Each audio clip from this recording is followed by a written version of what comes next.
Welcome everybody. Once again, it's Ron Carty here at the PEC Dec up in Christmas mode. Together we're going to say, let me introduce Mark first. I've got Marl Avery, who is our speaker today. Mark, we got you back again. You have indeed. All right. Please note I'm not wearing a silly hat. It's festive, okay? But Mark was with us before talking about his time in the prison service. This time it's about as a movement controller. But before that, the pair of us are going to say ho, ho, ho, and wish you Merry Christmas, right? 1, 2, 3, go. Ho, ho, ho, Merry Christmas. God, Mike. That'll teach you. That'll teach you anyway. All that's got to go out. I'll try and deny that. Okay, anyway, so it's really a normal interview time. But you started off, your earlier talk was about your time in prison. Not in prison, but as an officer. As an officer, let me clarify that one. But yes. This time it was different. This was before your time as an officer, correct. Is that right? That's correct. And your time in the RAF. Right, absolutely.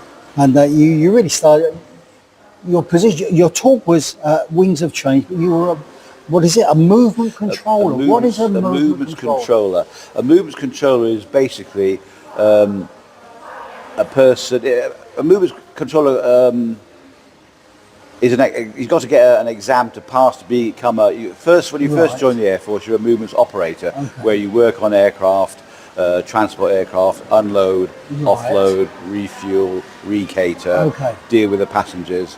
After you've done that for a while, you can take a movements controller exam. That's virtually going up a rank. I was going to ask you, that's going up, yes. It's not actually going up a rank, it's going up a trade rank, if that makes sense. Yeah, of course. You know, and then after that I became a corporal anyway, so that's upper rank as well. Interesting, yeah. Yeah, it's an interesting job, because I love aircraft, have done since I've been a kid, and like I said up there, even now when I go to airports, I don't just go in and check in. I'm looking around, what's going on here, what's going on. Yeah, basically. Yeah, watching what tasks they're doing and. Well, as you know, as you talk, I'm at the back, I'm doing some administration out, and I listen to certain things, but you spoke about bandit countries. Bandit country. Yeah, what was that? They're basically what we used to, and it's probably an old term now, because Northern Ireland is, it's not at total peace, but it's a lot better than it used to be, because of the agreement, etc., etc. But at one stage in the height of the Troubles, when I was there in the mid-80s. That's right. Yeah, there was areas called bandit country, which was basically areas controlled by the Republican Army, the IRA. The only people who went in there from the British forces were Army, all armed up and on patrol. As Air Force or civilians, you just didn't go there. And you would get in trouble if you went there, as in with your own people. Because some people did. Some, I don't know whether they're just adventurous or silly, possibly the latter. They used to go down there to see what it's like. And obviously, the police were everywhere. Our undercover police were everywhere. And they recognised them and straight back and it's funny, as you're talking now, not what we had talked about. I remember many years ago, going to Ireland, Northern Ireland, getting a taxi. I can't even remember where I was going, and it seemed to go into the country somewhere. And all of a sudden, black taxi, was it? And all of a sudden I was very, very nervous, you see. I could see me going up for ransom, but anyway, that's another side, okay. Black taxis are quite notorious, or used to be. It's true, it's true. In Belfast, They tend to be owned by the Republican troops. The wrong people. Yeah. I don't know if that's still the case now. Okay, fair enough, okay. And then you went on to your overseas experience with... you spoke about 3 separate postings. Would you like to give us a... Bear in mind, we've only got like 3 hours on this call. Okay. My separate postings, Air Force-wise, overseas. The first one was RAF Wildenrath in Germany. Right. I did there 3 years there, from 79 to 82. And that was the height of the Cold War. Okay, so that was interesting. Yeah. I went to Berlin, saw went across Checkpoint Charlie. A very interesting times. Yeah, again, I mean, I remember I've got a piece of the Berlin Wall. Have you really? It was knocked down, a little piece. Okay. I don't even know how I got it. Yeah, no, that's interesting.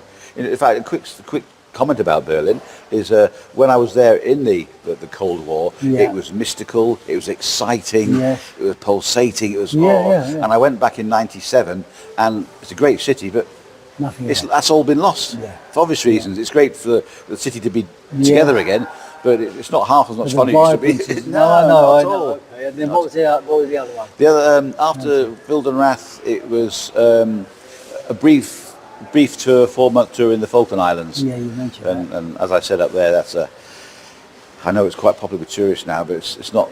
It's It quite a wouldn't have been desolate there. place. Yeah. Oh Christ. Yeah. I have no sort of. Not too much. We might get some Falklanders. Yeah, sorry. Listening Yeah. in. Okay. Good. I mean, it's a great community, and they know each other. You know, when the aircraft, the small light aircraft, go from island to island, they used to list the passengers. Yeah. About 4 people. Yeah. Mr. So and So, Mrs. So and So, and it's quite cute, but not for me. No, not okay, for me. okay. Not And for then me. the third one. Third one was Akateria in Cyprus. Okay. And that was lovely. As Cyprus is a It would lovely be. island. Cyprus is lovely. Yeah, of course it is a Lovely beautiful, place. beautiful place. Yeah. The south and the north. I went north Yes. as well Yeah. to Kyrenia. Oh, Kyrenia was. I remember saying to my first wife at the time, I could settle here. Yeah. All those years back, Yeah. and it's still on my mind now. Yeah. Possibly. Cyprus is Yeah.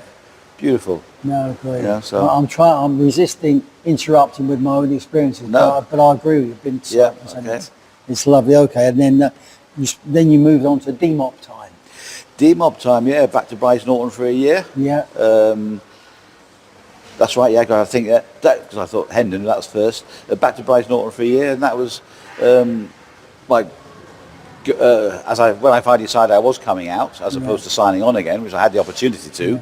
Like I said up there, sometimes I wish I had, but that's Mixed emotions, eh? very much so, very Yeah. much so. I can still remember quite vividly my feelings as I was going around my last Yeah. official day in the Air Force, because you were out a month early, so you're still in the Air Force Yeah, officially yeah. for a month. But I remember going around with my little card and thinking, this is it.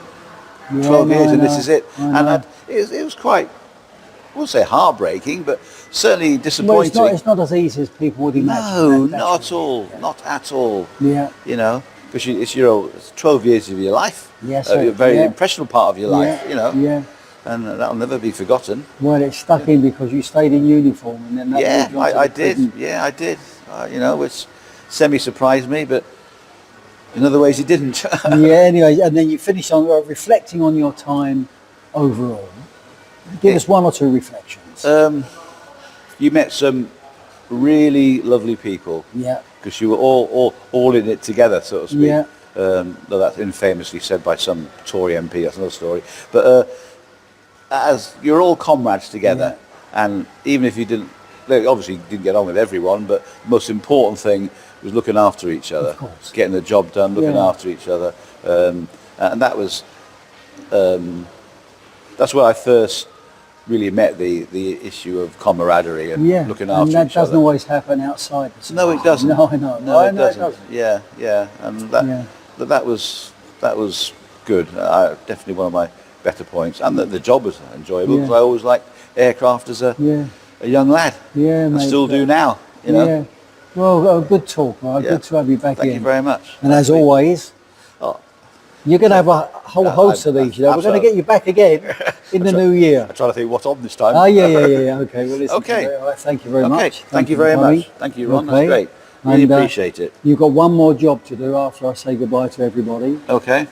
Okay, so just remind everybody, every Tuesday, Paddia, Expat Club, Hotel Barracuda, come along, camaraderie, but now it's our phone time to say ho, ho, ho, and Merry Christmas once again. So 1, 2, 3, ho, ho, ho, Merry Christmas. See you all next year. I Done. apologise for that.